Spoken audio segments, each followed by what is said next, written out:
Welcome to episode 63 of the Hoopsfix podcast with me, your host Sam Nita, full-time British basketball advocate. And on this week's show, we have another former senior international and more than a 10-year pro, Mike Bernard, now currently coaching part of the Myerscough College program up in the Northwest, but a Manchester boy through and through, and has a super interesting, holistic view of the game, having been involved with the BBL in its heyday back in 1994, 95, 96, the early days with the Giants as a 16, 17-year-old on the bench, before actually then rejoining them almost 2 decades later, 2012, 2013, with the second incarnation of the Giants. Has kind of seen the league come through the entire progression, but also had an impressive time in Europe, particularly in Slovakia, but a number of other different countries across the continent. So yeah, came with a lot of knowledge, spoke about national team days, spoke about his professional days, spoke about his college days, spoke about the early days, but a super interesting and insightful conversation that I hope you will enjoy as much as I do. As always, before we do get into this show, please go and take 2 seconds to check out our Patreon account, patreon.com/hoopsfix, patreon.com/HOOPSFIX. There you can sign up to give us a monthly contribution of as much or as little as you'd like to help us continue doing the work that we do. Please go and check it out, patreon.com/hoopsfix. As always, if you've got any feedback, if you want to let me know what you think, you can reach out to me on every single social media platform at Hoopsfix, or if you want to reach out to me privately, you can hit me up on my email address, sam@hoopsfix.com. If you're watching on YouTube, please leave a comment below. And if you're listening on iTunes, please take 2 seconds to give us a rating and review. I do actually have one that I forgot to bring up and prepare, but I'm going to quickly just dig it up. The most recent review that we had was from Billy Beddoe. Massively appreciated. Thank you, Billy. And he said, one of my favourite podcasts, great insight into the game and the key people involved in basketball in the UK, made by Hoopsfix, which has made itself a central part of the game. Keep it up. Really appreciate it. Thanks, Billy. Anyone else listening that wants to do it, please go and give us a rating and review. It'd be hugely appreciated and help spread this podcast far and wide. Anyway, that's enough from me. Here is this week's show with me and Mike Bernard.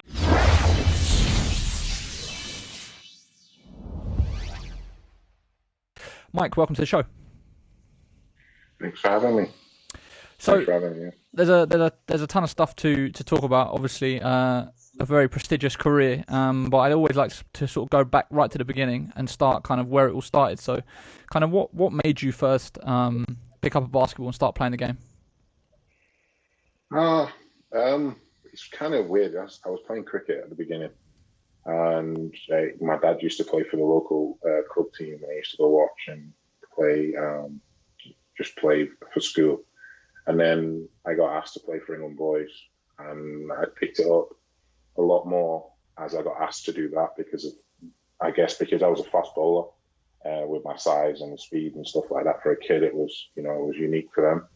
So I just continued with it for a bit, and then my cousin Oliver, nicknamed Jossie, used to be on TV for a TV show back in the day called Jossie's Giants. He was playing for Giants under 19s back in the day with Yorick, Steve Brown, a couple of other guys that some people will recognize. He saw me and was like, Jesus, you're tall, have you ever thought about playing basketball? And I was like, I didn't know anything about at the time. I didn't know whether I wanted to or not because I didn't want to disappoint my dad. I was like, no, I've played. I played at school, I played at Trinity, And he was like, right, well, come over to, basketball trials not trials, come over to a basketball practice and see if you like it. So I went over to Giants. I think they were at Altrincham. Either Altrincham or Stretford Sports Centre. It was Stretford Sports Centre. Okay. And I saw the team, saw Danny Craven, met Jeff Jones for the first time. So, introduction to Jeff, and then Jeff was like, do you fancy playing? And I was like, yeah. So I started playing pretty much 94 with the Giants team. And then it escalated from there, really. I got a liking for scoring. All the time. I mean, in cricket, you go up to bat and you score, but I was never a great batsman. So I was always out after probably like maybe 10 to 15 runs, maybe. I was a great bowler, so I was very good at that. but batting was horrible for me. And then when it came to like basketball, and you could do all these things, I was like, yeah, this is intriguing, and I like this. So I dropped the cricket. My dad wasn't too happy. I picked up the basketball as it got on, and I started making the team and traveling and going with the men's team and going with the under 19s team with Yorick. Back then, Yorick was the big star in basketball, especially in my area, and then well known in London just for his, for his athleticism and his dunks, his flair, his charisma, the way he carried himself. He just carried himself with that swagger, and so there was a lot of like, spotlight on him. So I was like, this is something that I like.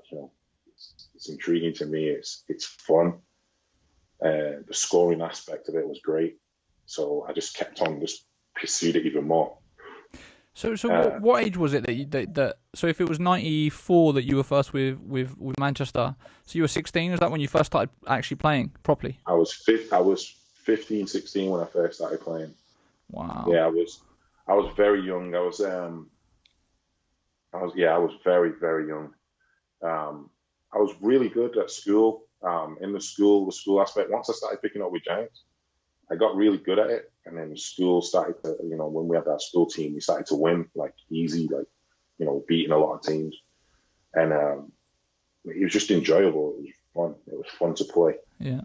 I was going to ask, like, I've been doing a research project recently, and I was speaking to a lot of younger players about kind of their role models, and one of the interesting things that came out of it was that a lot of players, especially when they're younger, they're not looking up to, well, of course, they do look up to the NBA guys on some level, but actually it's the local role models that are super important. And hearing you talk about Yorick, it kind of feels like it's a very similar thing, where having that local sort of hero that's kind of come from where you've come from, that's doing it and succeeding, is kind of, it helped inspire you and drive you. Would you say that's kind of fair? Yeah, I would say that. I mean, Yorick had his flair, and he had his personality and stuff, and he was liked and he was disliked, but it was just he competed when we were younger. He competed because obviously, the Manchester area, Preston, Liverpool, Cheshire, and stuff like that. We're not looked at as the big basketball culture type of thing. London's always it's going to be looked at differently. Because London's got a lot of the athletes, a lot of the flair and charisma and stuff, and we to find one in our area, which for me, my age was Yorick, and just getting into the game, meeting Yorick and seeing all that, and coming at you at full speed, you're like, whoa, and you're thinking, yeah, this is fun, this is exciting, there's always something going on when you're on the court with Yorick, always. So it was intriguing to me to just sit there and sit back at first, look at it, and go, yeah, I want to be involved. And then just get on the court and compete, get beat up, get thrown down, people talking to you, talking trash and everything else. And it just, it was fun. It was fun for me. I learned a lot. I gained, I had a lot of respect for all those guys back then. It was more Yorick and Steve Brown. Steve Brown passed away years ago, probably about, I think it was like 4 or 5 years ago. And them two, they were joint at the hip. And the way that, they carried each other was just unique. It was like when I started watching basketball, I started to see that two-man tandem where there was always two players that gelled together that made the team look as good as it is. Like, for instance, you look at, like, before Kevin Durant went to Golden State, it was always Clay and it was Steph. You look at, like, the Jordan era, it was Jordan and Pippen. You look at when Kobe and Shaq, there was always two players that always stood out to me, and Steve Brown and Yorick were always those two guys on the Giants team. And to watch them play together and just work off each other, like carry the load 1 minute. If Yorick's not scoring, Steve Brown's scoring. Steve Brown ain't scoring, Yorick's scoring. And then the flair that they both added to the game was just great. So it was fun. It really drew me in. And then obviously I started to make my own way up the ladder. What was the, I guess, the landscape of the Giants and sort of the Manchester scene at that point? Because I think it was around probably the same sort of time that the Cook ownership group came in and took over the Giants, and obviously there was an influx of money, and that was kind of the league on that sort of upward crescendo. I guess you as a 16, 17-year-old, kind of, where were you playing? Kind of what was the arrangements in terms of practices, working with the senior team as well, and kind of what your memories of the whole situation? I've had this conversation with a lot of the kids, and a lot of the kids don't know how much effort I had to put in, how much work I had to put in order to play the sport. When this all started and it kicked off, for me, I was living in Oldham, which is about an hour on the bus from Manchester. I was going to Trinity High School, and I had 3 practice sessions to get through in the evening. Plus, I had a weights and fitness in the morning before school. So my day-to-day routine was I had to leave my house at say 6 in the morning to get to Castlefield Leisure Centre to start my strength and conditioning and my fitness. Then from that, I went to breakfast with Mark Robinson, Trevor Gordon, Danny Craven, Panji Granger. Went to breakfast with them. Then either I got a lift from one of them or I got my bus to school. I went over to school, did my whole thing at school, finished school around 3:30 on certain days, 3:45 on certain days. And then I had to travel from school into town, and then from town to my first practice session, which would have been with the under-19s. So I had under-19s practice, and then after that, I had D3 practice. So then I had that practice and jumped into D3 practice. Then I had to leave that practice, which was at the velodrome, and go over to the arena to then have senior practice. Now, the distance between the velodrome and Manchester Arena, I have to get another bus. I have to go outside, get another bus, go over to town, walk through town to get to the arena, because the bus where the bus dropped me off was probably about 15-minute walk. Get into the arena, practice with the senior team. Now, sometimes I come in late, but I was excused because they knew where I was. And then I would have those 3 practices. I would finish probably around 9, 10 o'clock at night, realizing that I have another mission to get home. I have an hour to get home. So I'm reaching home at around 12 o'clock, midnight, 11 o'clock, 12 o'clock at night. And then my day started all over again. And this was consistent, so I always say to the kids, I say, you guys practice for 2 hours. You practice for 2 hours. I had 3 practice sessions in one day, and this was almost every day. I think the junior team, we practiced 3 to 4 times a week. The senior team practiced every day. So I had all those practices. Now, sometimes senior practice wasn't even at the arena. It was at the police club, which is on Princess Road, if anyone knows Manchester, on Princess Road. And that was a mission to get there, So my whole day was pretty much a lot of traveling and just getting to every practice and just giving maximum effort every time. And I think a lot of the senior players respected me for it, and they took me under their wing and pushed me even further to be as successful as I could. Clearly, it wasn't easy for you to be able to play basketball, in the sense of just the effort you've got to go to get to all these practices and do it.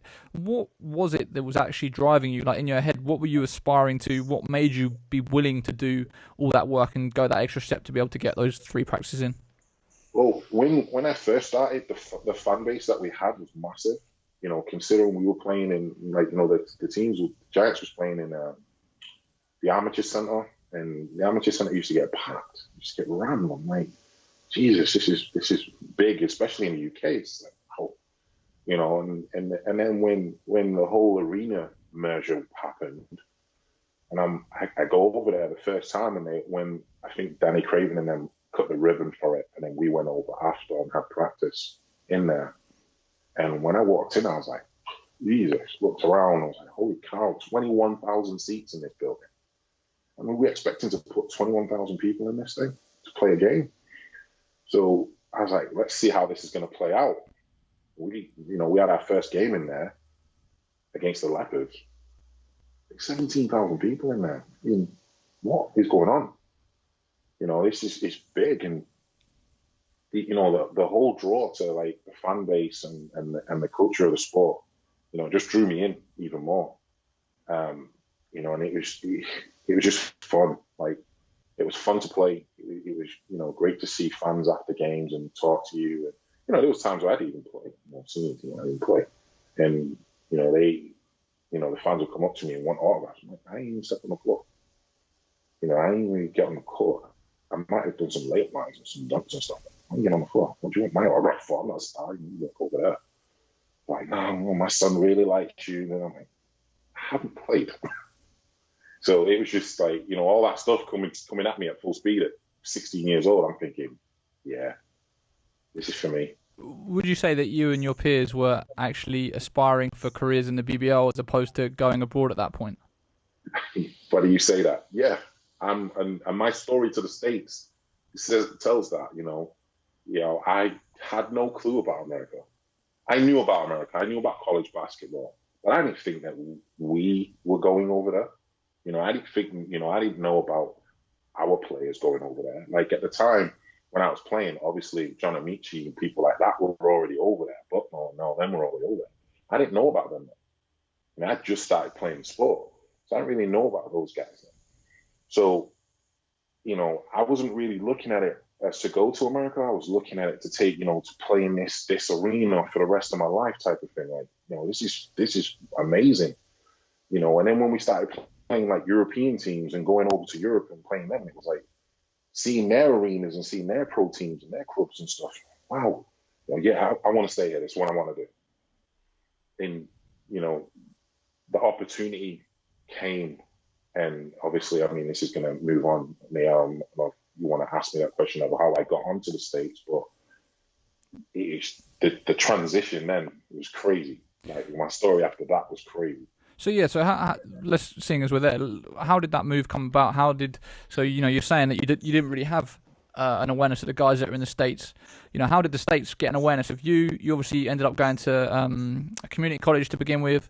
Like, how did it all come about? How did the move first happen? Well, like I said, I knew a little bit about the States. I went to a basketball camp with Yorick in Indiana. I went to a Hoosiers camp in Indiana. We went there just with the whole merge with Cook Corporation. Cook Corporation paid for it all and put us in the facility and the camp and stuff. And then I came back and I was like, States is it's really, really cool. And but there was like a lot of kids there, so I'm like, yeah, there's a lot of kids, and it's me. I'm like, I'm not fitting into all this. So when I got back, I was like, yeah, I'm gonna keep going. And then we played. It's funny. I talked to not York. I talked to Troy a couple of days ago, and we, as Maestro College, we have this rivalry with Charmwood and Leicester and so on and so forth. And it was actually quite funny that it was actually Leicester. It was Leicester's organizations per se that got me into the States. Now, you remember what's his name? Bob Donald. Yeah. Okay, Bob Donald Giants was playing the senior team, and the junior team was playing their junior team. And at the time, Bob Donald was coaching Leicester. His father came over to watch him coach. And his father coaches at Eastern or Western Michigan in the States. So I played the junior game before the senior team. And his father saw me play, had a great night, had a great game, we won. And then he come over to me and he goes, would you like to come over to the States and play for me at my college? I'm like, oh, is this really, really happening right now? Like this is like, doesn't feel right. It doesn't feel normal. It's like, this guy's asking me to come over to America to play at college. All the college things I've seen is like, North Carolina, Duke. I'm watching those guys playing in the college game. And I'm like, that's a massive step for me. So I said to him, yeah, I would like to. He said, just need some information from you. Contact your father and stuff like that to sort everything out, the logistics out. So they contact my dad. And my dad basically sent over everything I had. They come back and said, that my grades weren't good enough to go over. So I'm thinking, right, it's a damn thing. Shut me down. So he was like, but we have an alternative. And he was like, we're going to send you to a junior college in Kansas. The coach will contact you. Coach Jay Herkiman will contact you from Cottonville Community College. I was like, cool. So Coach Herc contacted me by email, then spoke to my dad over the phone, and then the paperwork process and everything else went through. Everything was, full ride and everything paid for. The only thing I had to pay for was flight. No, everything was paid for. One-way flight there. I'd spend a little bit of time there and pay for one to come back for Christmas. But yeah, that was my full ride to Coffeyville. It was a great year. I played with an ex-NBA player, Reggie Evans. We both got there at the same time. Reggie's from Pensacola, Florida. So we got there at the same time. We played together. I had two other teammates. One of them is Roy Boone, a great Wisconsin player. He played at the University of Wisconsin. He was one of their best players back then. And then there was one other guy, Jamel Haywood. He played at Oklahoma, University of Oklahoma. So he went to a pretty big school. So coming out of JUCO, there was a lot of big schools after our players. Reggie was being recruited by Cincinnati. I was being recruited by Cincinnati with him. Louisville, same for me. He got Iowa. Tulsa was recruiting us both. South Florida, which is where I ended up. Providence. And a couple of other places. So did you find that transition from the UK to the States easy, or was it difficult, both sort of on and off the court? Well, my parents, when I found out later on, I kind of must have forgotten about it, but I found out that I was, I had my ups and my downs when I got to America. My transition was pretty much simple for me, really. It was just go play basketball. But being away from home was kind of like new. Being away from home for this length of time was new to me. I've been on trips with basketball, but I've never been away for like 2-3 months at this time. And so, yeah, I got homesick. Pretty bad. I spent a lot of time on the phone talking to people, talking to like Steve Gale, my best friend, talking to my dad, my mom, and it's like I tell these things to some people, and people like take a step back. And I spoke to my mom on the phone. And she said to me, she says, "What do you want to come back to England for?" I was like, "Oh, family, da da da." I says, "We're always going to be here. We're not going anywhere. We're always going to be here. But you coming back to England isn't going to do you any good. Stay there where you are, pursue what you set out to do, and complete it, finish it, feel good within yourself." So my mom was my mom's very hard-headed. She's straightforward with everything she says. And she was like, "I don't want you to come home. You're staying out there. I don't want you to come home because there's nothing there for you. Yes, we're here. We're your family. We're always going to be here, but I don't want you to come home." And I was like, "All right, Mom, I get where you're coming from." And my father was like, I told my father was the same. He was like, "We're always going to be here. There's no reason for you to come home. That's where you want to be. You need to pursue it and continue it." So my parents didn't push me away. They in a way, they did push me away, but pushed me away for the right reason. They encouraged me to continue, not to quit, not to come home. Keep going. And, and that was my drive, was just like, I'm just going to keep going, just take it as far as I can take it. If it doesn't pay out, it doesn't pay out. Were you coming back during the summers and stuff like that? I came back in the summers for national team. I came back for England, went to a couple of Saudi Arabia trips, Egypt.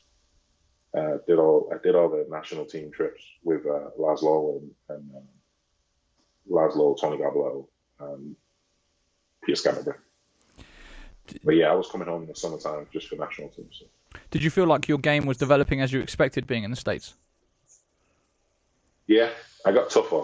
I got tough before I left because a lot of the old school guys, and if any of the old school guys would have seen this, a lot of the old school guys used to beat me up in practice, and I respect them all for it. To this day, I still speak to a lot of them.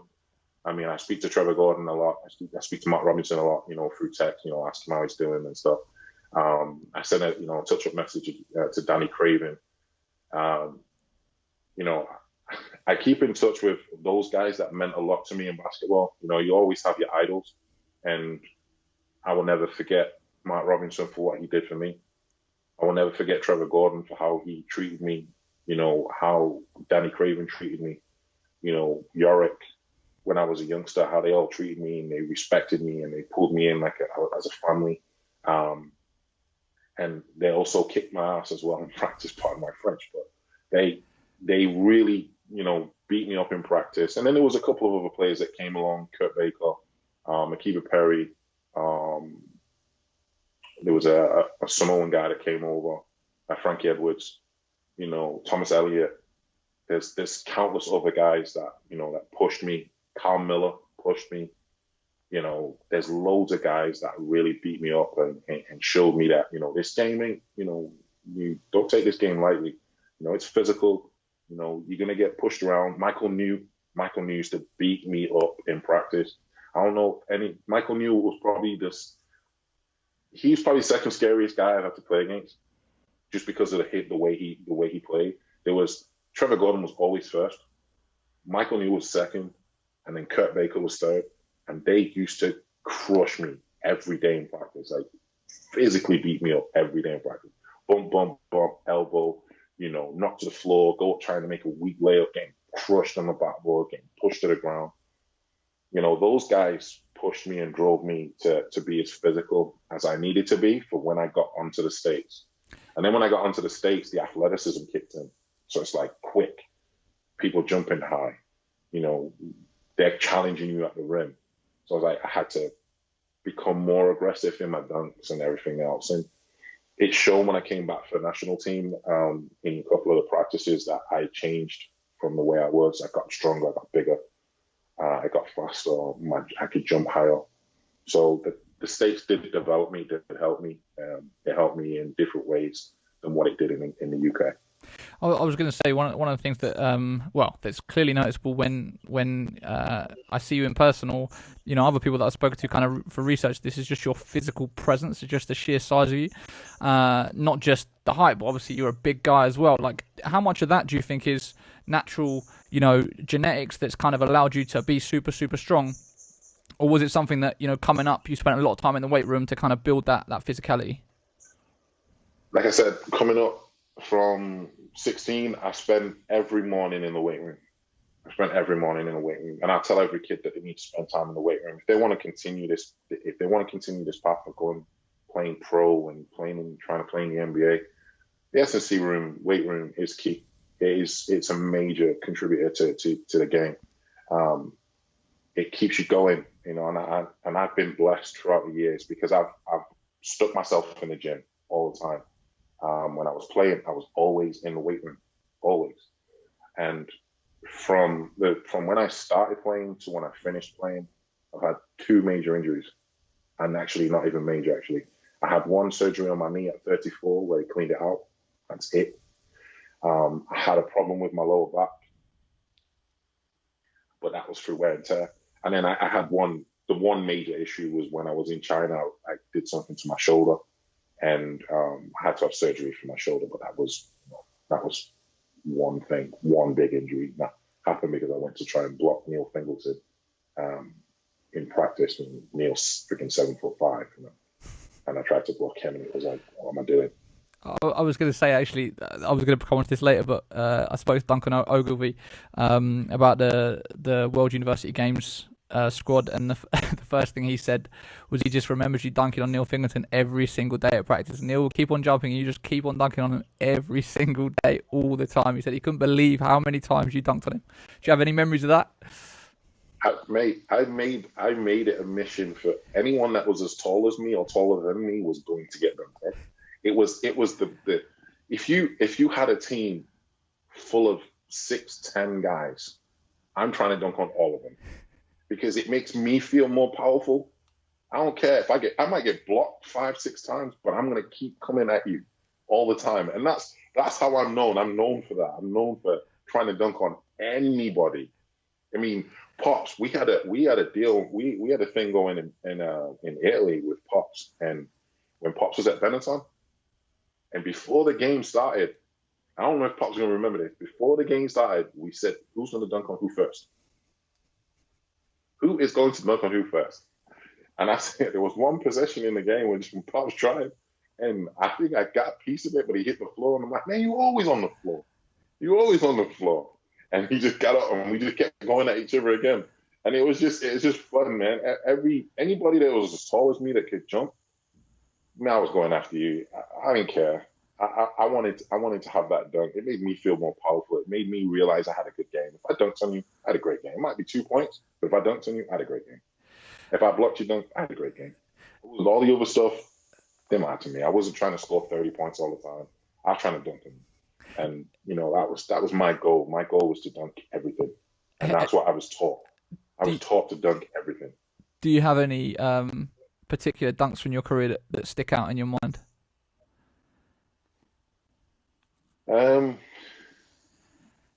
From my junior days, there was one dunk where we were playing at Sheffield away, and Steve was running on the break, and I shouted at him. I had to throw it off the glass. He threw it off the glass, and I went up 2 hands, and I went over the kid that tried to pursue the ball. I can't remember the kid's name, but I went over him, and then I dunked it, and I was like, did I actually just do that?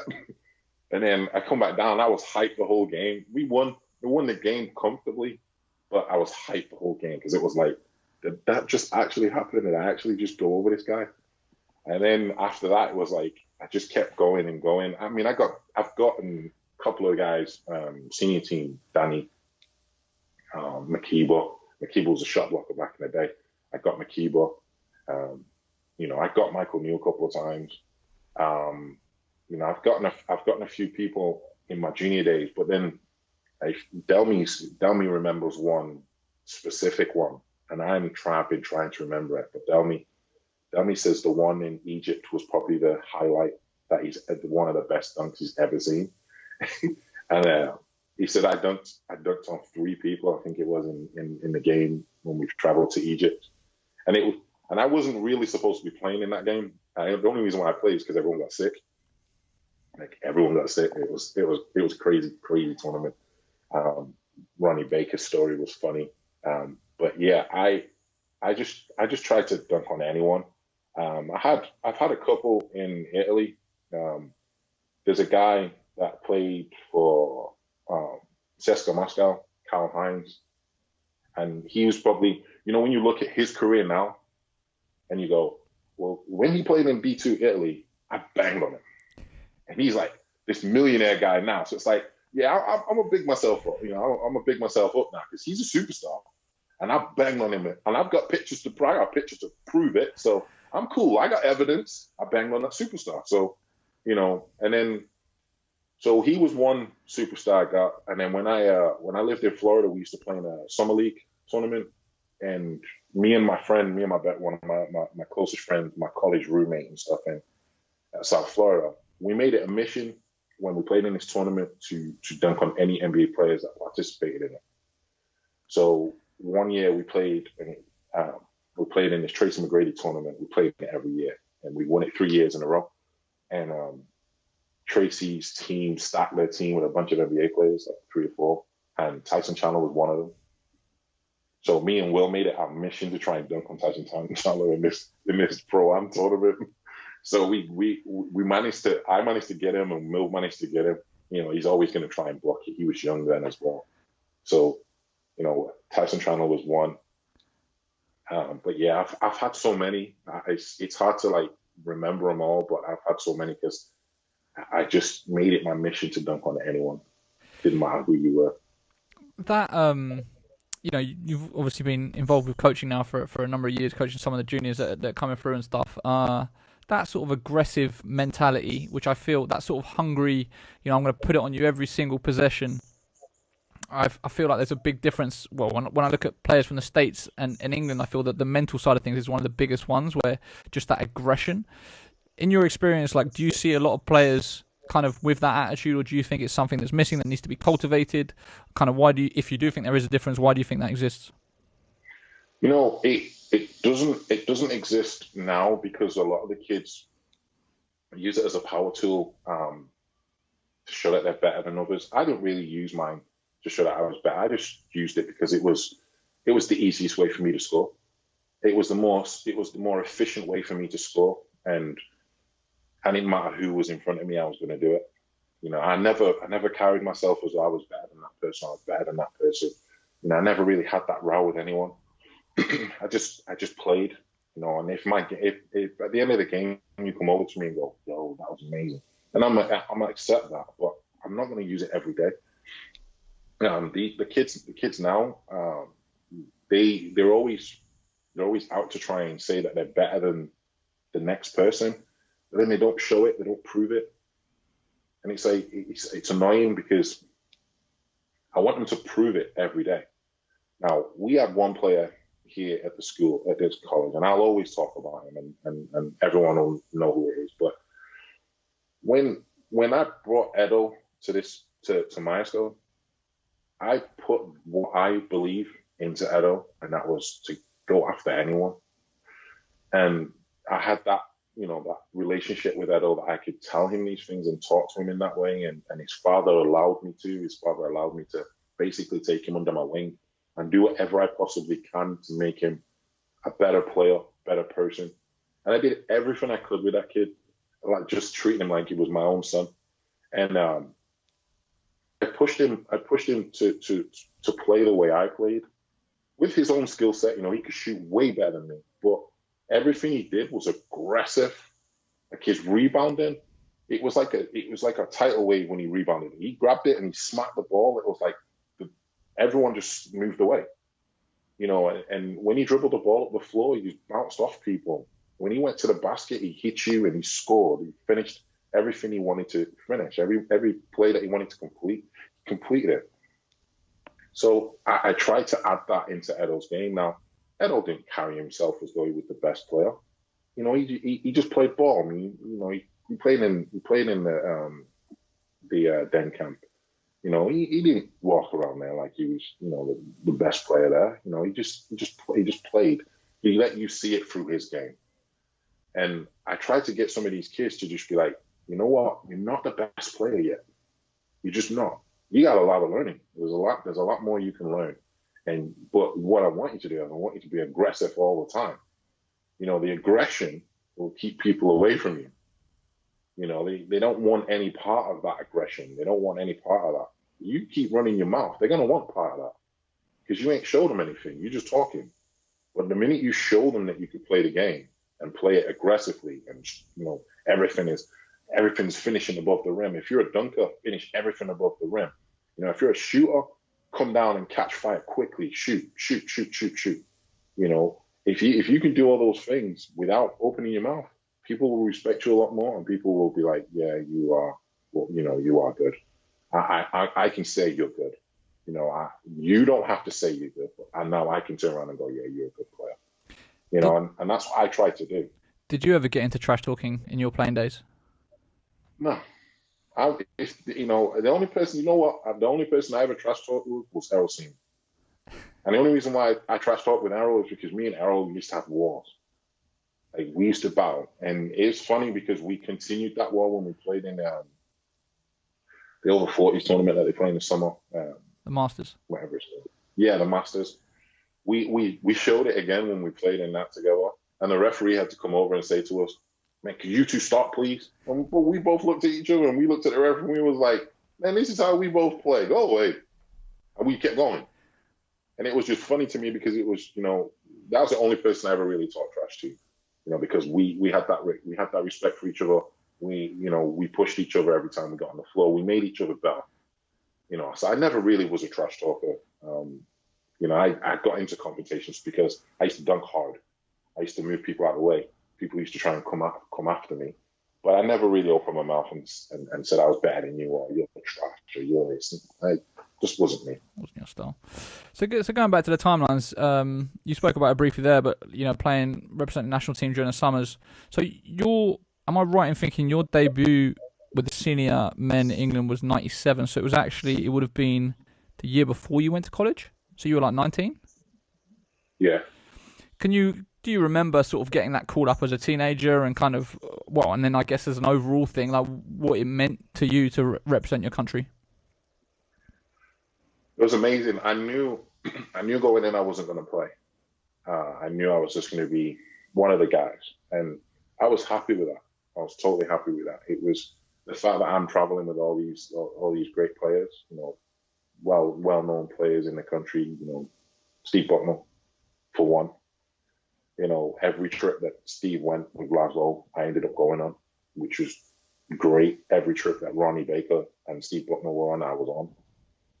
So playing with those guys, those iconic guys that you guys know and love in London, it was amazing for me. And I was just humbled just to be part of it. Like, I wasn't even bothered about getting on the court. When I got on the court, I'd layup line and halftime layup line. I was good enough for me at the time. I was always ready, though, to play. I was always ready to get on the court when called.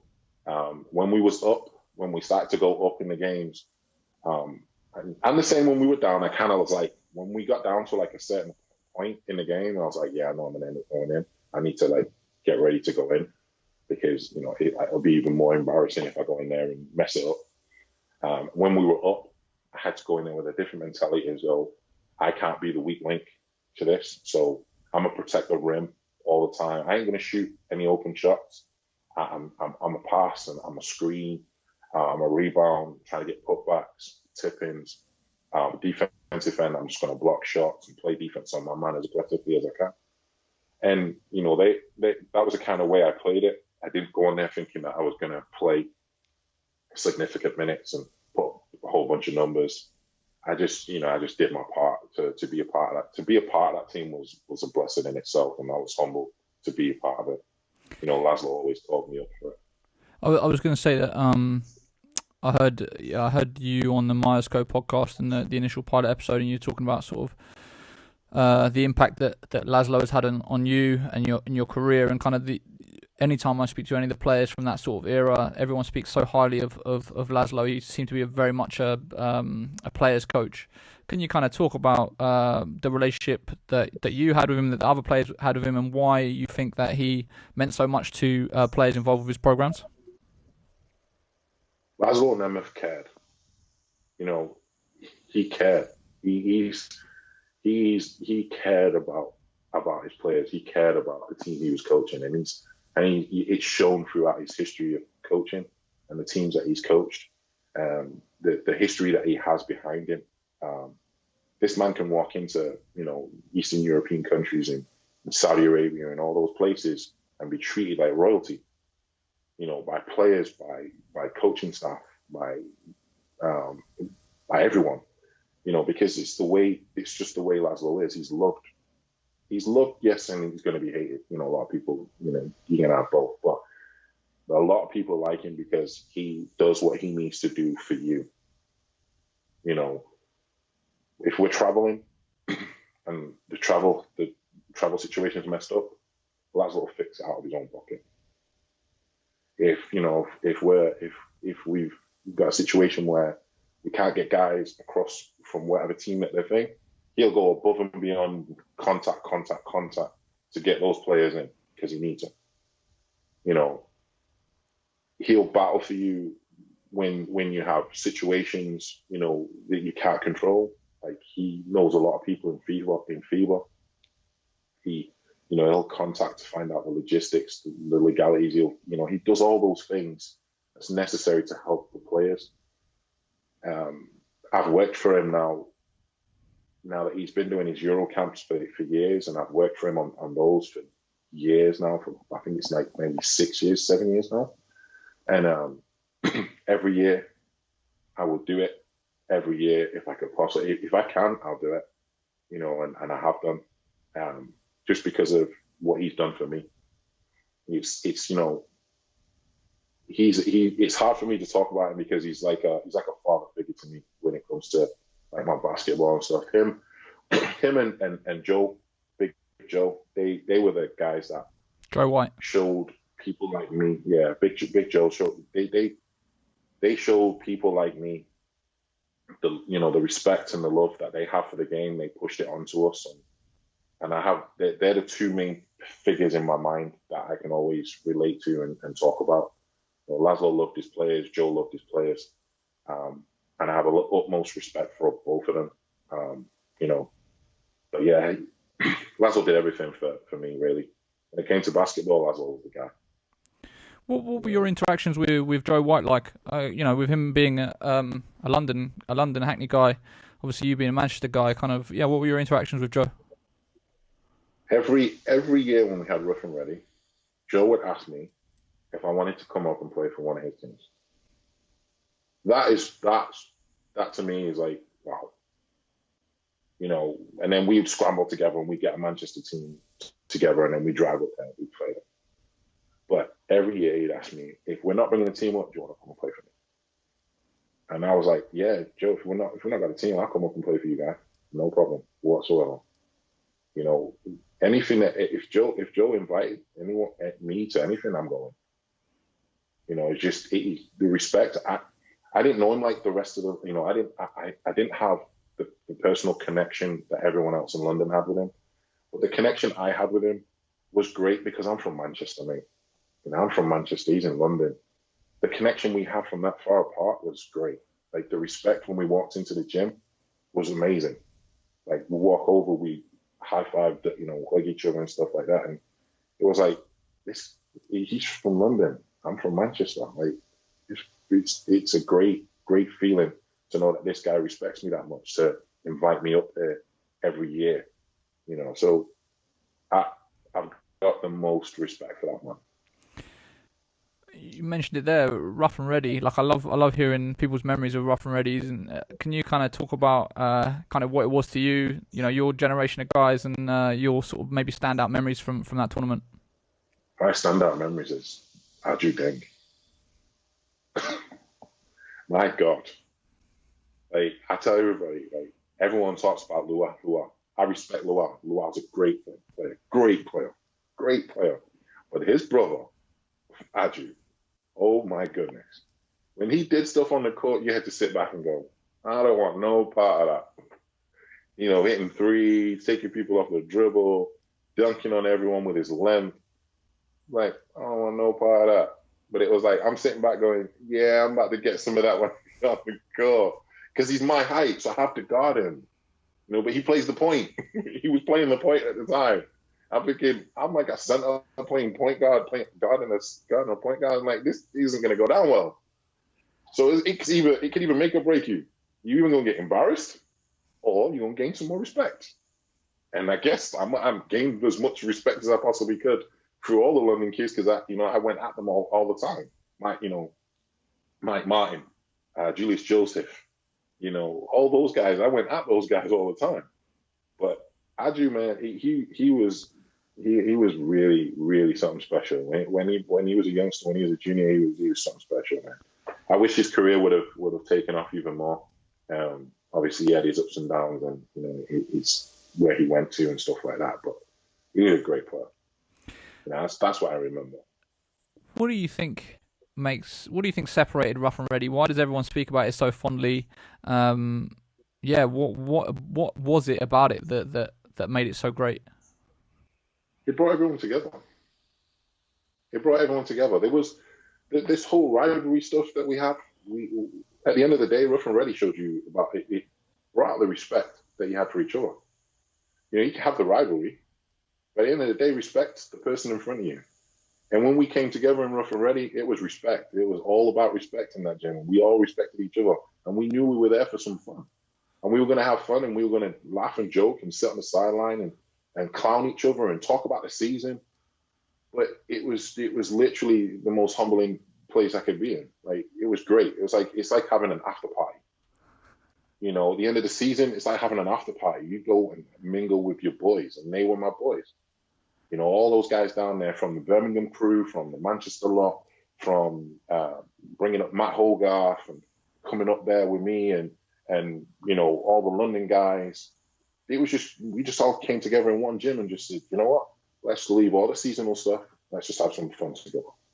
It was during a That's what we time. did. It was during a time when the professional league was dominated by Americans. Like, do you think that sort of added to its gravitas because of the fact it was the one place where you're showcasing the British talent that generally, well, in the domestic league wasn't being showcased or was based abroad, so people wouldn't get to see them a lot? Yeah, you know what? It showcased all the young talent. I think we need to I think it needs to come back. You know, I know you've had it with the Hoopsfix and stuff like that, and I know that it needs to continue. That kind of stuff needs to continue, where all the good players come back and just have a massive blowout. Just have a great time. All the fans, tickets, all that stuff, DJ, music, all that stuff needs to come back, man. It was the culture, it was really good to see. You know, and then you had some of the pro players come in and watch. You know, they would come in and watch all the junior players playing in this thing, and it was great. The crowd was rammed, like parking in Brixton, crazy.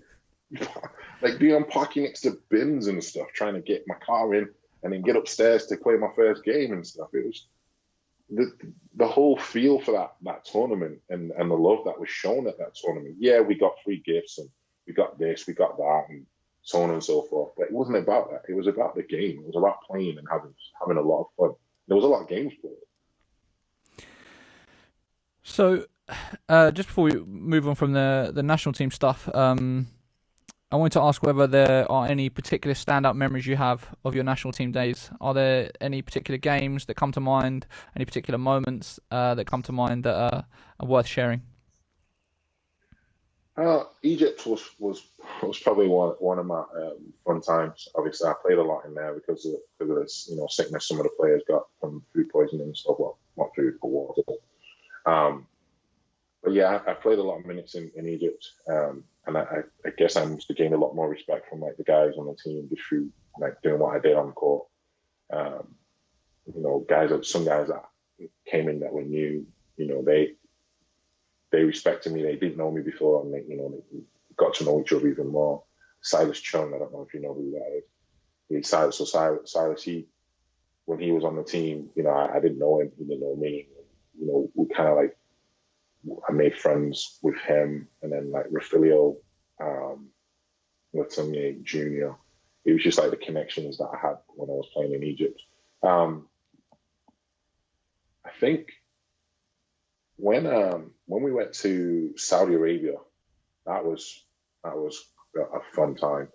It was a crazy time, obviously, through everything that was going on in Saudi and stuff. But it was a fun time. It was probably one of the experiences I had there was when we were doing something on one of the court, one of the rims.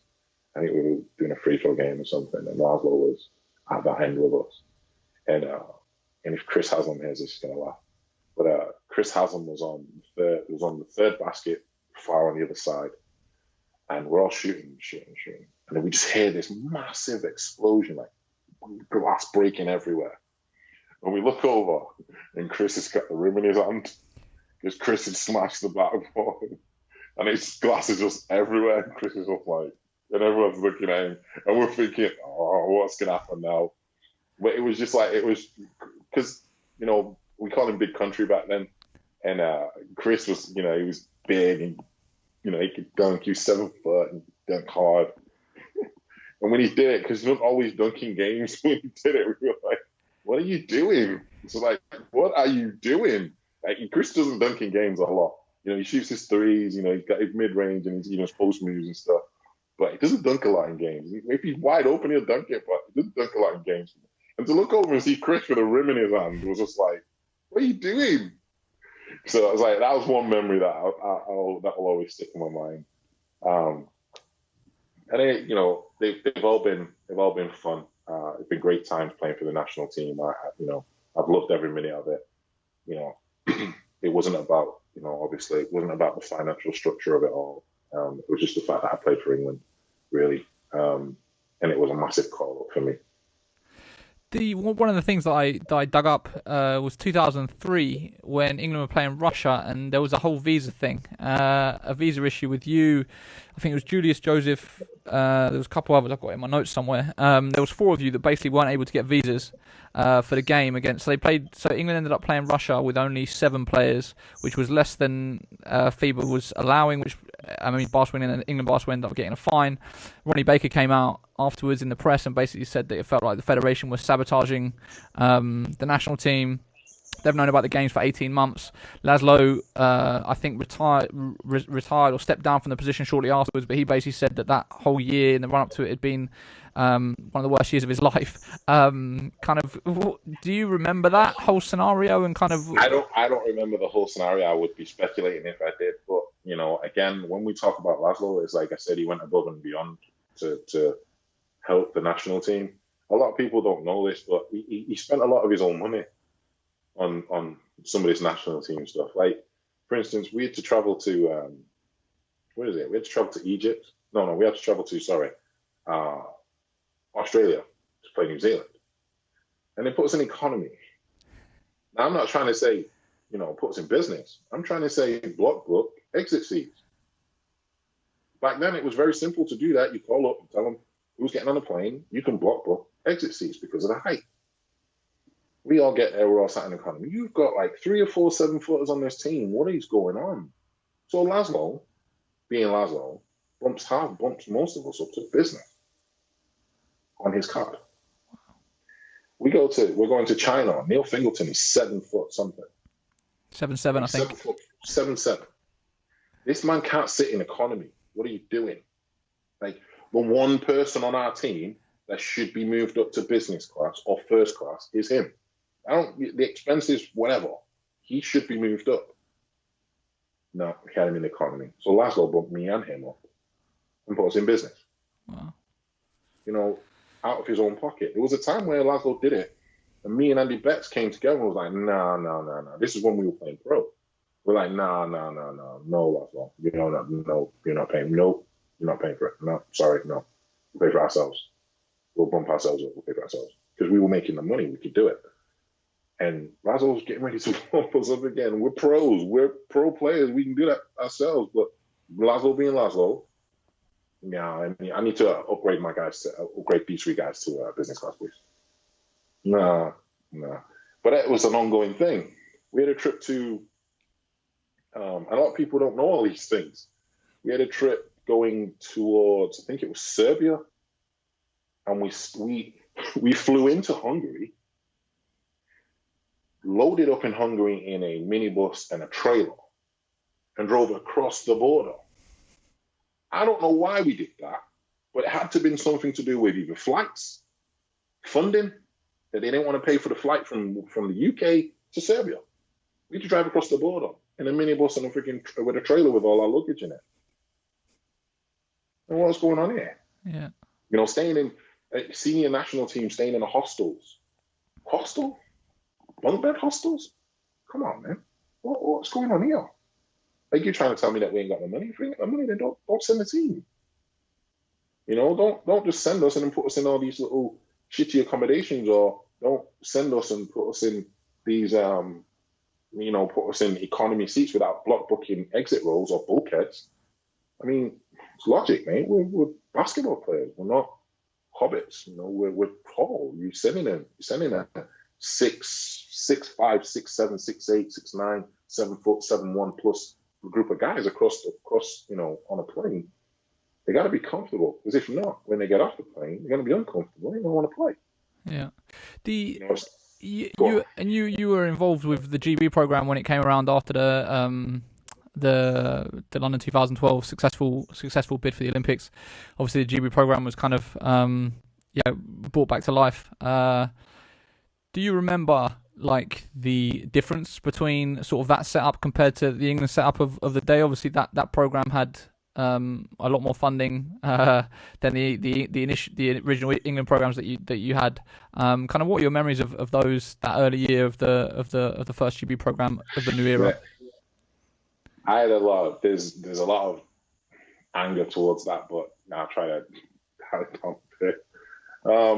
it was a great situation to be in, obviously, with the whole GB setup, the whole mixing of the teams and the class of players that they were putting together. First time I just met Robert Archibald. Me, Andy Betts, we've always been teammates on national team. Chris Haslam, and then Pops. Obviously, we bumped into Pops through playing pro. Andrew, a couple of other guys that were on the team, but I just think a lot of money was spent that year for no reason, and I think that was the either the start of the decline or the start, whatever it is now. But I think it could have been done differently, in my eyes. Like there was a lot of money spent. I know there was, because I spent the same money when I came out of college to work at the facility that we were at. My agent paid for the fees for me to work out at that place, and it was expensive.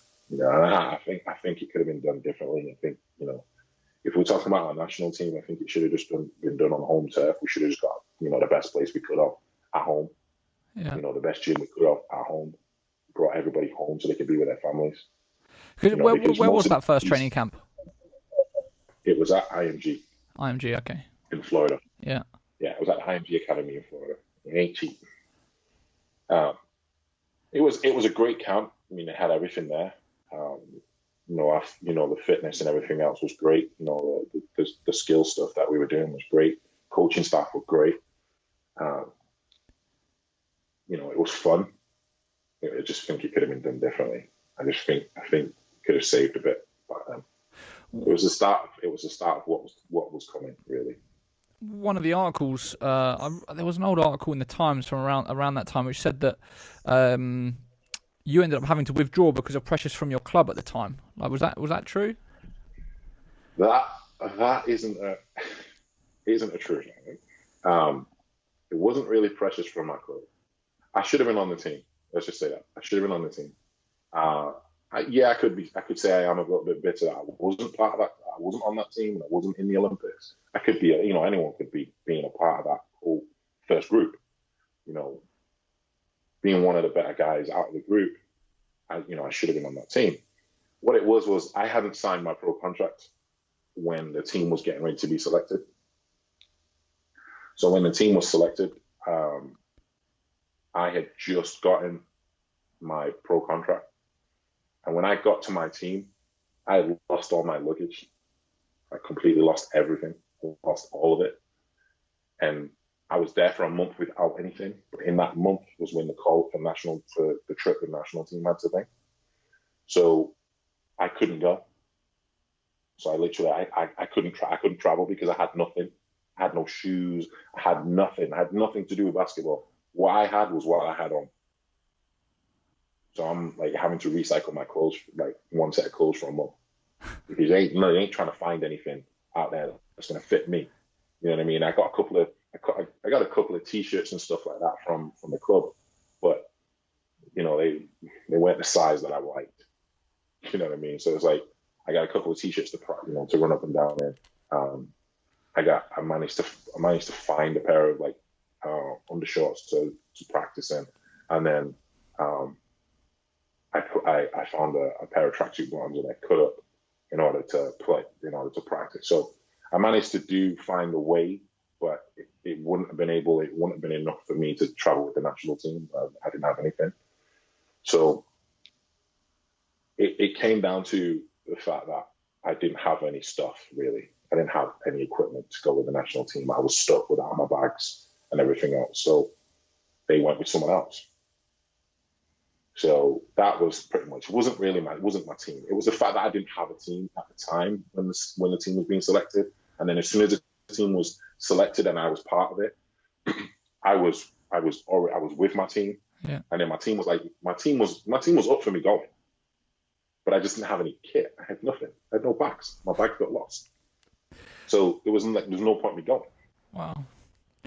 So that was pretty much it for me. But yeah, they can steal it whatever way they want. It was literally just the fact that I lost my clothes. Right. Okay, so jumping back to the career timeline, you did 2 years at Coffeyville Community College, then ended up at South Florida. Yeah. those 2 years at JUCO, will you get you're well? You've obviously alluded to already. You know, you'll get a number of offers and interest from Division One schools. Kind of, what was the recruiting process like? And I guess why did you decide to go to South Florida? The recruiting process was great. The reason why I went to it was obviously Bob Donald's father, and my coach just said to me, he says, you can make your own decision. He says, you don't have to go there. You can make your own decision. I don't want to be known. I don't want to be known as that guy that's pushing people to where, these kids are being sent to me. And, you make your own decision. I will live up with the consequences afterwards. If I don't get any more players from that person, then that's fine. But so I was being recruited by Providence hard, Tulsa hard. And that was the funny thing is the Tulsa coach ended up being Robert Archibald's coach from Tulsa. So we could have been teammates, which is it's very crazy. We could have been teammates because at the time when he was being recruited by him, if I would have left and went to Tulsa, he was going to take me with him to wherever he goes next. But he didn't know where. So I was like, I didn't know. So I was like, all right, I'm not going to go to Tulsa. And then, so I kind of pushed that one away. I didn't want to be in Kansas anymore. So, I didn't want to be there anymore. I wanted to find a new city and doing something different. And Florida was always, a great place for me to think, to be and everything else. Everyone in England loves to be in Florida. But Providence were on me hard. The only one thing that I will say, I'm not going to mention the names of the coaches out there, was, because I'm still friends with them actually, and I've actually told him this as well. I says he came at me negative. He started talking about all the old schools that were coming after me. And I was like, that's not me. I don't think like that. You know what I mean? You tell me what you sell to me what you have, and that's it. And that's how I treat everything here as well at my school. It's like, what we have is what I'm going to tell you. I don't care about what everybody else has. What we have, if it fits you, you come to us. If it doesn't fit you, then you go where it fits you. So when he came at me negatively, I was like, don't think you're the right person for me, mate. And then Coach Vaughn came in, Coach Clive Vaughn, and he's an ex-BBL player, London guy. And he came at me and was like, yeah, I've been watching you for a number of years now. And I've been coaching at I've been at Pitt, University at Pitt, with Seth Greenberg. And Seth Greenberg was coaching. He coached at Pitt, he coached at Long Beach with Andy. So he coached Andy Betts as well. So it's kind of funny, like that whole Leicester vibe, that whole Leicester thing is kind of following me. So, when Clive kept coming back and visiting, and then Seth came in and visited me and talked to me, and the feeling I got from both of them was like, this is the place for me.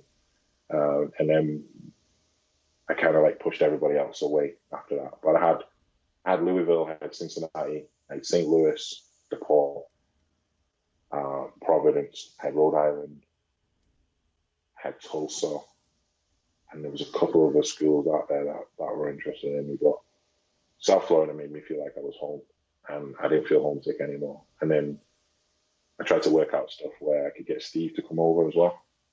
Like I wanted Steve Gale.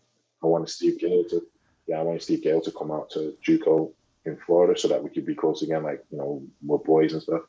And Coach Vaughn managed to find him a JUCO in Florida, but it just didn't last for Steve. So, but I wanted it to, because I wanted to like have my friend there with me. Yeah. But yeah, that was my whole transition there was through Coach Vaughn. Did you find the step up to Division One basketball a difficult one? Not really, no, because when a lot of the kids don't understand is that JUCO basketball is not a bad place to be. You got to think JUCO basketball is either you don't have the grades to go into D1, or your grades at D1 were that bad you've been pushed back down. So in real, I am a D1 player, but I just need more development at the American style or the American level of basketball. So I'm going to go in and get my feet wet, and then I'm going to move on to where I know I'm supposed to be. And Edo's followed in my footsteps again. He did 2 years of JUCO, and I was on him all the time. I said, Edo, your grades are not the greatest. You need to go to JUCO. No, I want to go D1. I'm like, no, you need to go to JUCO, mate, because it's the only route that you're going to be able to take. And I says, also, you're going to develop more. You're going to understand more. You're going to get a different feel. You're going to be able to absorb more of the American style of basketball. And then you can move on to whatever school you see fit that's going to think. Right now, you're getting recruited in D1, you're getting recruited by schools that are after their fifth and sixth string player that they've been looking at. You might be fifth on the list. If you go to JUCO, they're going to need someone to come in and impact right away. They're going to, because they only have 2 years of them. They don't have 4 to develop them. They only have 2. You go to JUCO, and in JUCO, they have to push you out in 2 years. So you're going to be recruited heavily in your senior year of JUCO to go on to somewhere where they're going to have to use you. They're going to need you because they only got you for 2 years. So I said the JUCO route, and the JUCO route for me was the best route I could have gone on. Now, if I would have went to, the Michigan school, who knows where I would be right now. But I know that the JUCO route was the best route for me, and I will always say it to the kids. And some people probably going to hate me for it, but the JUCO route is the best route for some of these kids to get their feet wet. But they can't go into the JUCO system thinking that I'm already the best player, because it doesn't work that way. When I went in there, I wasn't the best player. I was the best player here in this country, but I wasn't the best player when I went up there. I had to work for it. I had to try and take on Reggie Evans, who's an ex-NBA player. I had to take on Jamel Hayward, who went on to one of the biggest schools in college basketball, which is Oklahoma. I had to take on those 2 guys, and I had to make it. No, I had Kwame Brown's brother on my team, Tabari. I had him on my team. I had to go against. He played the 4, athletic, could shoot, jump high. Those guys I had to compete with in order to make it to the next level. So my transition from JUCO to D1 was just the same. It was literally like going from the same team to the same team, realistically. There wasn't anything different. The glitz and the glamour was different.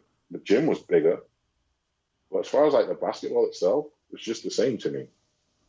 There was no pressure. Yeah, I'm going to go into now a D1 school where I'm going to be playing against like, what's his name? Jason Maxiell from Detroit, from the Pistons. He was at Cincinnati at the time. Yeah, I'm going to have to go against him. But my mindset, the guy that's my size that can jump, I'm going after you. So that's how I thought all the way through. So when we stepped on the court with Jason Maxiell, it didn't really matter to me that he was the big superstar. I'm going to go at you.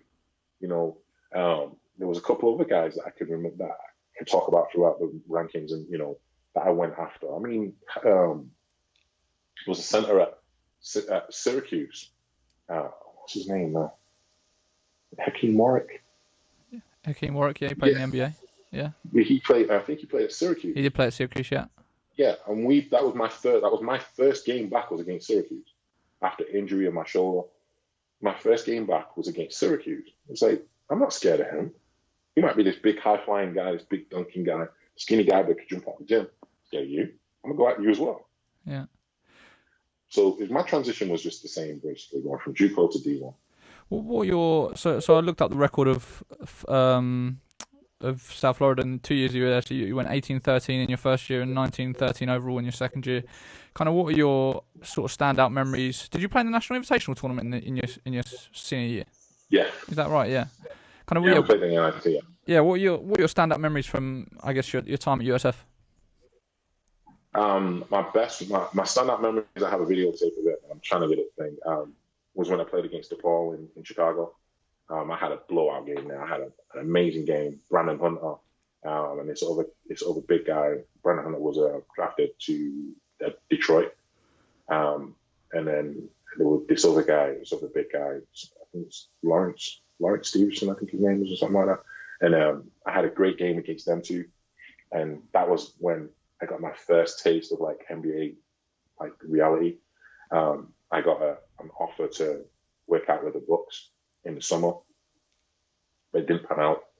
And that's, I was like, ooh, this could be my chance. And then it fizzled away, disappeared. Obviously I wasn't the superstar on my team. It was BBL run. So I wasn't the big superstar on my team. I was just one of those guys. I was a defensive guy. I was a shot blocker and stuff like that. So, but my memories were playing against Maxiel when he played for Cincinnati, and that would have been my biggest game. I broke my toe trying to block his dunk. I got his dunk. I blocked it. I will say this: I did block it. But I broke my toe. I had 8 points and like 6 rebounds or something like that, and it was like it was going to be the game that was going to catapult me because it was against Cincinnati, biggest school in our conference. We played Conference USA, and I broke my toe, and I was just a shot in the foot. Like, this gotta be kidding me. I missed my chance to play against the Gators because of my shoulder. I came back against Syracuse, my first game. I was a little bit rusty. And then to now playing Cincinnati later on down the line and break my freaking toe. So I'm like, oh, come on. So it's like, all these ups and downs. But, I had a great time at South Florida. I made some great friends, some great teammates. And I wouldn't change anything. A lot of people say that, if I could have gone this place. I could have been in the I could have, if I would have taken the route of going to Tulsa and going on to Illinois, Chicago, where Robert was, maybe I could have been in the NBA. Maybe. Or if I would have taken the Providence route and been seen in New York, one of the big schools in New York, maybe. But I chose to go where I went, and I don't regret it. I've had great memories of it all. I've had a great career from it all, and I have my family behind it all. I have my 3 kids and my wife in it all, so I wouldn't change anything. But it's been great.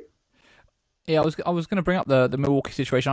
There was an article I found from the Manchester Evening News from sort of just when you first turned pro. So your rookie year you signed in Greece, right? And at that point, Milwaukee. Yeah. So was it that summer between after your senior year, the Milwaukee training camp happened, or kind of? Yeah, go on.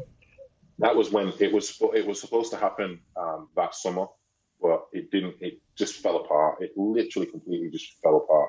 I don't know why, but it did. I was upset about it. Because it was, I wanted to do it. I wanted to be a part of it, but it just completely fell apart. In terms of what they were saying that they were going to invite you to training camp, and then it never actually happened, or kind of yeah, basically yeah. I got told about it. I got told I was going to get the invite and everything else, and then it just disappeared. And I was like, and I got told while I was after the game in DePaul in Chicago, I got told. Because we went to the Bucks game afterwards. I got told that there's a possibility, I could get my invite to the summer league team and stuff like that. And I was like, I was so upbeat, I was so hyped about it, and then it just fizzled. And I was like, you know what? If it was meant to be, it was meant to be. If it's not, it's not. So I just kind of moved on from there. In that article, it had an interview with you, and you said you think that in the next couple of years, you would hopefully be able to break into the NBA. Kind of, how much was that in your thought process in terms of driving you and thinking, okay, I'm signing in Greece in my rookie year. Over the next couple of years, hopefully I'll get invited to training camp and sort of end up breaking into the league? Or was it just a thing that was kind of floating around and I'm going to focus on Europe, and if it happens, it happens? Well, it was kind of like the same thing with me going to America in the first place. Like, I wasn't expecting it. So like when the whole Milwaukee thing happened, I wasn't expecting it. Once I got into Europe, I was like, this is good. The money's good. And if I make it there, if I make it to the NBA, then I make it. If I do enough in Europe, then I will, I'll go back and try it again. And then I kind of like started to really think logically with it all.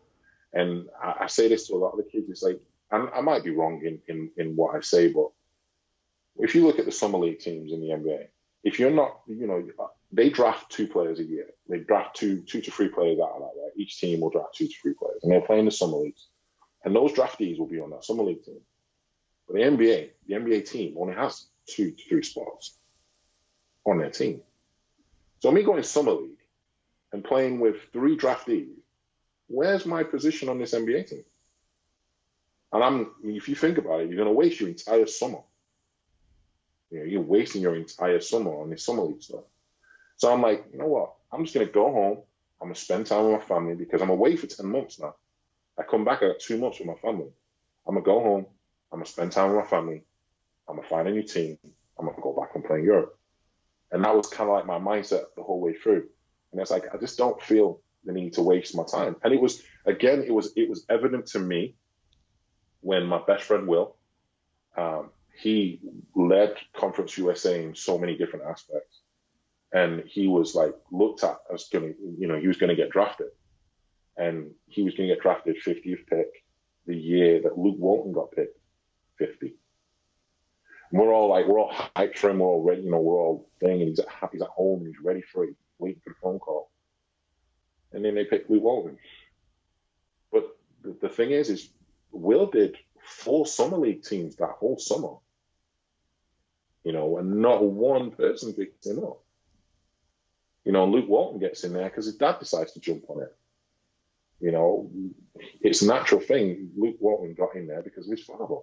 If he was good enough to get picked in the NBA, he would have got picked a lot higher up. You don't get picked the last pick.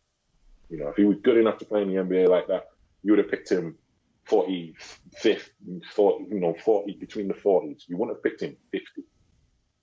You pick someone that's not recognized, name, and everything else, 50 pick. Will was at South Florida.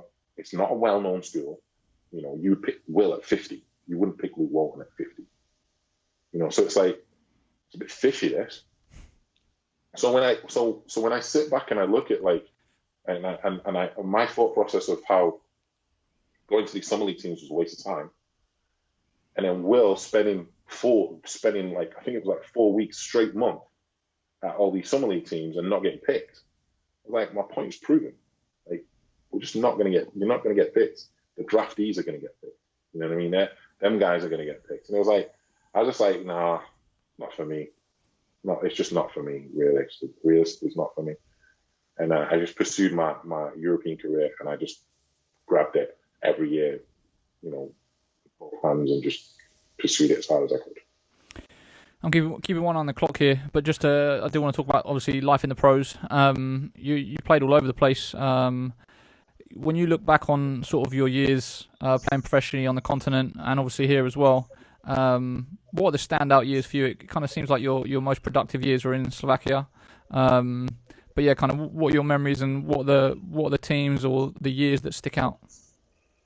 My Cantu years were great because I played with Sofronitas, Baby Shaq. Yeah. I played with him. He was my teammate then. We had to go against each other. I believe it or not, we taught him a few of his tricks that he'd got. Because he was a young 17 when he came to us. 17 playing pro. I knew how he felt because I was 17 playing in a pro situation. So I knew how he felt, how overwhelming it would be. So I took him under my wing kind of thing. And I was young too. I was only 23. So it was like, I took him under my wing. I was 24 actually. And I helped him with on and off the court stuff. And then, throughout the year, he developed into where he is now. But then Germany was a great year for me because I was a defensive-oriented person. I spent a lot of time shot blocking and protecting the rim and stuff. And then obviously having the high 2-point field goal percentage because I just dunked everything. I played with Wilbur Johnson. He played for Sheffield Sharp. He was my teammate. So having Will there, my family was there. My son was born my second child was born in Germany. It was a great family environment being in Germany. All the players there, I guess the coach wanted Don Beck, his name was, wanted all the players there with their families. So he wanted a family-oriented team. So you're talking like I've got my 2 kids, and then Will's got his daughters, and then Paul Burke's got his kids, and like all these players have all got kids. It was just a great family mentality type thing. So it was fun. But yeah, pushing on to Slovakia, man, the small town team, Levici small town team. I give them the most respect for how they treated me. Like they treated me like I was royalty. It was amazing. I had, we walked into that, when I walked into that team, they were in, I think it was like 7th place. And they were like, we want to try and make the playoffs. So it's like, we want to be, in contention for the playoffs. And I was like, right, we could try. Da, da, da. Because I was a senior player. I was an older guy then, 32, I think it was. And I said, we can try, but we're going to need some more pieces. And they said, right, we're bringing in these two. We're bringing in this one American guard. And then later on, he's got a friend that wants to come over, but his friend needs to sort out his visa stuff. So we brought in Mike English, point guard. And then we brought in Ishan Henderson, foreman. And we went from 7th to 2nd in like 2 or 3 months. We went from that position all the way up. And then we got into the playoffs. And we started playing through the playoffs. And then we got to, we went down 1 game at the buzzer in the first round. No, sorry. In the first round, we lost 2 games, and it's best of 5. So we lost 2 games. And I don't know what came over me, and I went on that, like, their TV, and I says, don't worry about it. And they got it on video and they sent it to me. It's like, don't worry about it. We're going to win the next 3 games. Why did I say that? So I said that, not realizing the situation that would happen. We won the next 3 games. So me saying that and that happening made it look great for me. Everyone loved me even more. And I was like, I think I just put my foot in this now. So then we go into the semifinals. We play semifinals. We lose 1 game at the tip. But the coach went on TV and said, the problem is now we have to go down to Levice and play. And they're going to be tough to beat in Levice. So came to our place. We smacked them. And then we smacked them again. And then we just ran over them in the last game. Coming into the finals, and my wife goes into labor. So I had to fly home. So I flew home, birthing my daughter. But when I flew home, the situation I have right now, my documentation problems and stuff like that, I ran into that when I was there. They wouldn't let me out. So they wouldn't let me go back to my team. So I had to get a letter from the team saying that if I don't come back, I'm going to get fired. It's my means of income, so on and so forth, signed by the president, signed by the owners and everything else, signed by the general managers.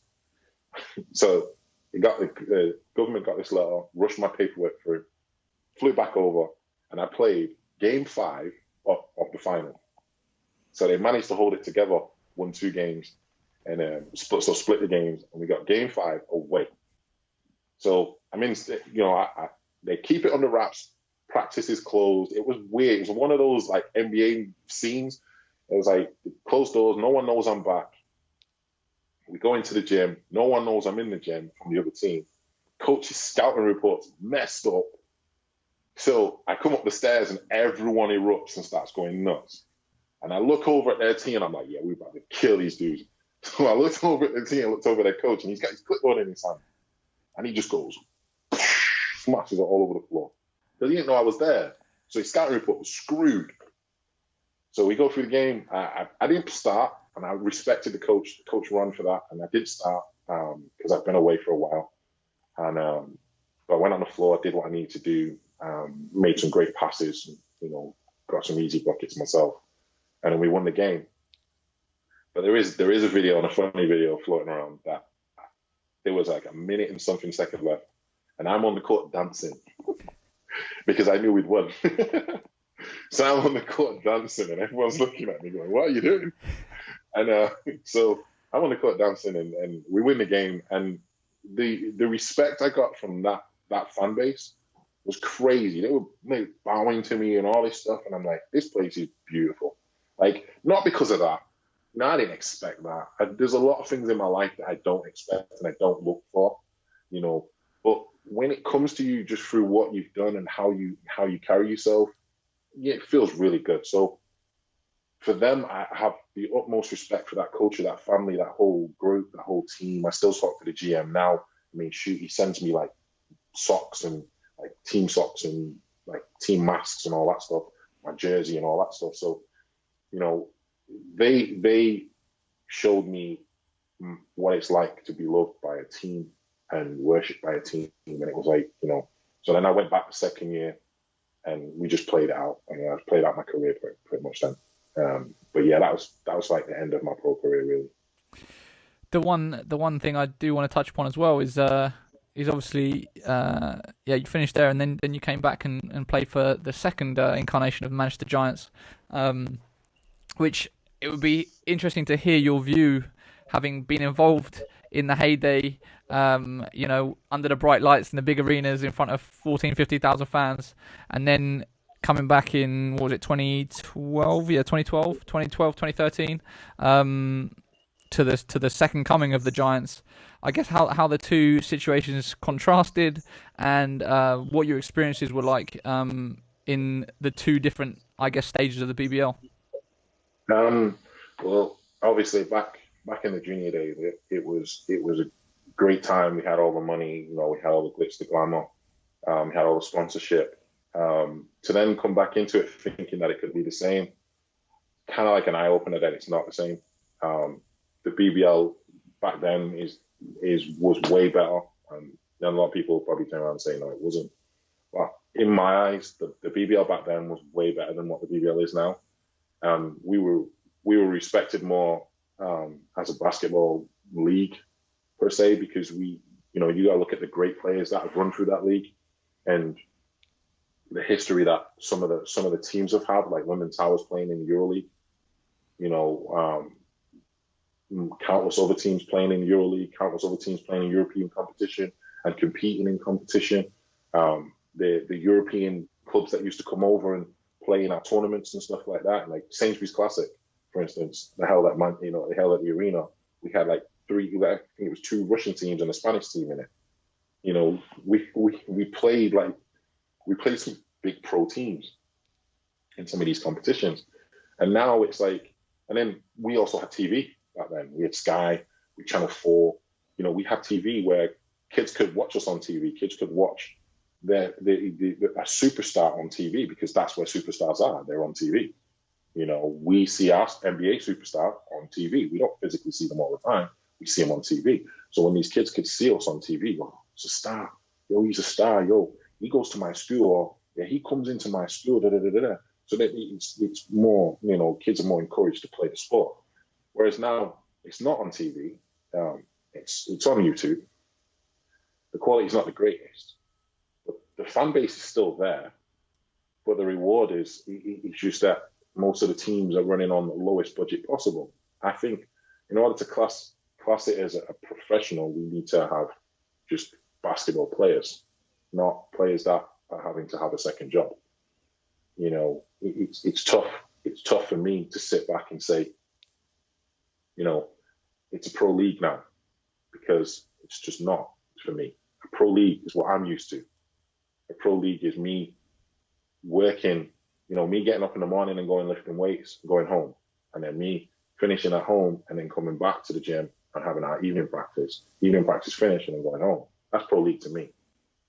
Pro league isn't me waking up in the morning, going to work, finishing work, going to practice, and then doing that every day after that. It's like, I've got 2 jobs there. Like, I'm working and I'm playing ball. Like, no, that's not pro to me. That's kind of amateurish to me. And probably some people are going to dislike me for saying that. But at the end of the day, it needs to be back to where it was before in so many different ways. These guys need to be respected and paid to play the sport. Someone needs to go out and find a lot of sponsorship for these guys to play the sport, so that, our homegrown guys that we're trying to keep will stay home. If you want to keep these kids, you want to keep the kids, the junior kids here, you don't want them to go off to other European clubs, then there just needs to be some form of foundation where these kids can play pro basketball and get paid to play the sport. These kids want to play. They want to stay home. They want to play at home. They want to play for, London teams. They want to play for Leicester teams. They want to play for Manchester teams. But them having to work all the time and then play in the evening, it just isn't going to work for some of them, because they want to just play basketball, and it's tough when I look at it from the outside and go, the leagues are totally different now than what they were back then. There's a lot of things that need to be changed. I'm not saying it's going to miraculously help, but there's a lot of things that need to be changed as far as like the BBL structure. The other thing I wanted to just touch upon is just like Manchester basketball as a whole. You you're from Manchester and spent a lot of your career, and obviously now you're coaching near there. Kind of, what's your take on sort of the Manchester basketball situation? Even the other day, I was tweeting with James Gordon actually talking about, the fact that you've got National Basketball Performance Centre and Manchester Giants are not playing in it. And there's just like sort of a lot of weird, seemingly political situations about why perhaps it's not thriving. Is there two different factions? Like, kind of, what's your take on the whole Manchester basketball scene? I think it's too territorial now. I think it's a lot of territory that people are trying to control and not realizing what the greater good is. The greater good is we need to keep the sport alive with the participation of the kids, and not this bickering of territory of who's coaching here and who's coming in to coach here, and why is this team, why is this organization in my area, why are they coaching schools or clubs in my area? They need to stick to their area. And it's like, no, we're in Manchester. Let's just get together and find out what's best for the city. What is best for the city? The best thing is to merge both companies together, I believe, and then basically keep all the homegrown talent. Don't have them going off to Leicester or London. Keep all the homegrown talent at home here. Make the junior leagues. Put all the teams. Put the best players in the best situation. Then we won't have the shortage of players on the senior teams. I mean, both senior teams this year in Manchester had a shortage of players. I mean, how's that possible? I mean, it doesn't make any sense. We have an abundance of players in Manchester that are playing basketball. How do we have a shortness of players on these teams? I'm all for kids playing in it, but there should be some senior players in there. It shouldn't be a full team of kids. So I get the kids playing in it. I understand that, but this is a full team of young kids. It's a lot of pressure that you're putting on them. Some of these kids are going to walk away from here and going, I don't like basketball anymore. The pressure needs to be taken off them through the yelling and screaming at senior players.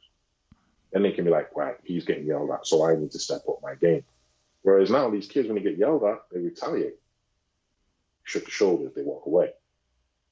So I think some of these teams, I think the Manchester situation needs looking at in a whole different thing. And I think most of the clubs, they need to come together to sort it out.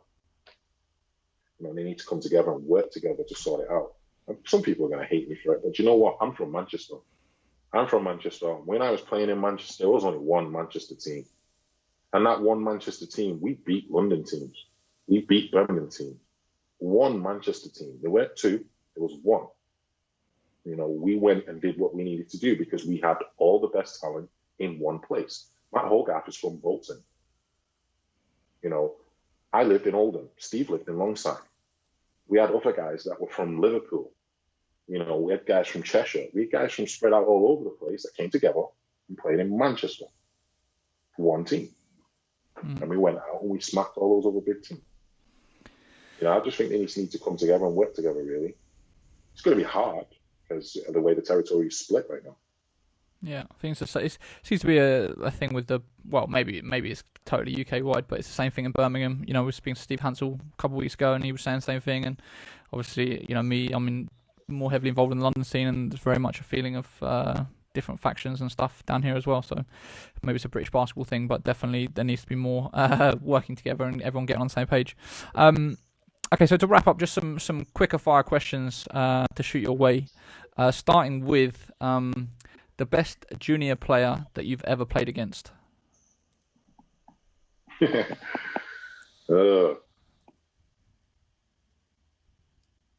against will have to be Luke. Well then, no, it has to be Adju then.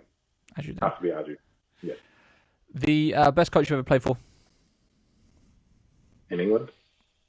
Let's do both, like overall, and then if it's not England specifically. Well, Coach Ron in Slovakia was the best coach I played for. And then over here, Mark Hassan was the best coach I played for. Your favourite memory from your basketball career? Winning my championship in Slovakia. Your worst memory from your basketball career?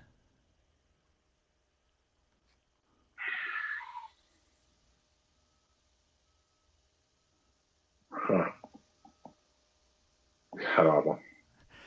And then one piece of advice you would give to younger British players that are looking to, do what you did and have a successful professional career?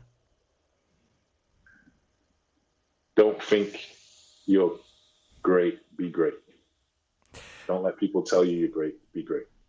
And then finally, what do you want your legacy to be? When people talk about you as a player and a person, how would you like to be remembered? As a person that will do anything for all these kids out here playing basketball. I'll do anything for all these kids out here playing basketball. I'll give them as much advice as I possibly can. I'm always social media away, phone call away, email away. I don't hold anything back. I don't care where you're from or who you play for. I will give you positive reinforcement all the time. I will tell you I won't tell you what's best, but I'll tell you how I feel. I will never shoot anybody else's club situation down. I will always say to you, do what's best for you and do what's best, what you feel is good, as far as like skill sets and everything else. And I'm not like I said, I'm not a territorial guy. I'm not a guy that's stuck in one place and says, "Oh, my school's the best place." It's what's best for you at the end of the day. What is best for you? And then your legacy as a player? Aggression. I want everyone to remember me as being one of the most dominant and aggressive big guys that they'll ever face. That has been out there pretty much. Talking about myself is I want to be known for that guy that just went after people. I try to dunk on everyone. Perfect. Everyone. Don't care who you are. That's a perfect place to leave it. Mike, it's been an absolute pleasure. Thank you so much. Mate, it's been great. Thanks for having me. I know I probably rambled on a little bit too much, but sometimes I talk too much. No, it was perfect. Thanks, man. No problem. Thank you.